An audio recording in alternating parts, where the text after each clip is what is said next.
जय श्री राधे कृष्ण। हिंदू धर्म में एकादशी का बहुत महत्व है। एकादशी का व्रत भगवान विष्णु को समर्पित होता है। साल भर में 24 एकादशी पड़ती है। हर एकादशी का नाम और महत्व अलग होता है। वैशाख मास के कृष्ण पक्ष में वरुथनी एकादशी का व्रत रखा जाता है। वरुथनी एकादशी के दिन भगवान वासुदेव का पूजन किया जाता है। इस एकादशी व्रत को भगवान विष्णु का उत्तम व्रत कहा गया है। वरुथनी एकादशी का व्रत सुख और सौभाग्य का प्रतीक है। वरुथनी एकादशी व्रत के प्रभाव से समस्त पाप ताप और दुख दूर होते हैं और अनंत शक्ति मिलती है। इस दिन भक्ति भाव से भगवान मधुसूदन की पूजा करनी चाहिए। सूर्य ग्रहण के समय जो फल स्वर्ण दान करने से प्राप्त होता है, वही फल वरुथनी एकादशी का उपवास करने से मिलता है। अब आइए जानते हैं वैशाख मास के कृष्ण पक्ष में पड़ने वाली एकादशी यानी वरुथनी एकादशी की शुभ मुहूर्त। तो वरुथनी एकादशी का आरंभ 26 अप्रैल 2022 को सुबह 1:37 से होगा और वरुथनी एकादशी का समापन 27 अप्रैल 2022 को सुबह 12:47 तक होगा। उदया तिथि के अनुसार वरुथनी एकादशी 26 अप्रैल मंगलवार के दिन पड़ रही है। 26 अप्रैल को सूर्योदय का समय सुबह 5:45 रहेगा और सूर्यास्त का समय शाम 6:53 रहेगा। इस दिन ब्रह्म मुहूर्त सुबह 4:18 से लेकर सुबह 5:02 तक रहेगा और इस दिन अभिजीत मुहूर्त सुबह 11:52 से लेकर दोपहर 12:45 तक रहेगा। वहीं द्वादशी तिथि 28 अप्रैल को सुबह 12:25 तक समाप्त होगा।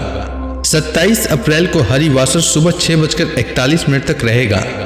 मैं आपको बता दूं कि द्वादशी तिथि के पहले 1/4 समय को हरिवासर का समय कहा जाता है और एकादशी व्रत का पारण द्वादशी तिथि में हरिवासर के बाद किया जाता है। अब जो लोग एकादशी व्रत करने वाले हैं, उनके लिए मैं एकादशी व्रत पारण का समय बता देता हूं। तो एकादशी व्रत पारण का शुभ मुहूर्त 27 अप्रैल 2022 को सुबह 6:41 से लेकर सुबह 8:22 तक रहेगा। आपको इसी दौरान एकादशी व्रत का पारण करना चाहिए।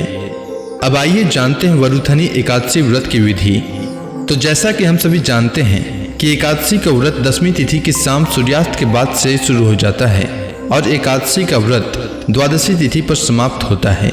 दशमी तिथि पर सूर्यास्त से पहले भोजन कर लें। इस दिन तामसिक भोजन से परहेज करें और सात्विक और हल्का आहार लें। एकादशी के दिन सुबह ब्रह्म मुहूर्त में उठकर स्नान करना चाहिए। फिर व्रत का संकल्प लेते हुए कहना चाहिए कि हे जगत के पालनहार भगवान विष्णु, आज मैं एकादशी का व्रत कर रहा हूँ। मेरा यह व्रत निर्विघ्न पूरा हो जाए, इसकी शक्ति प्रदान करने की कृपा करें। इसके बाद भगवान विष्णु के समक्ष दीप प्रज्वलित करें। गंगा जल से उनका अभिषेक करें। उन्हें तुलसी दल अर्पित करें। उनकी आरती करें। फल का भोग लगाएं। एकादशी व्रत की कथा सुनें और शाम को तुलसी माता के समक्ष शुद्ध घी का दीपक जलाएं। अगले दिन द्वादशी को स्नान करें, भगवान विष्णु की पूजा करें और ब्राह्मणों को या जरूरतमंदों को भोजन कराकर उन्हें दान दक्षिणा देकर इसके बाद शुभ मुहूर्त में व्रत का पालन करें।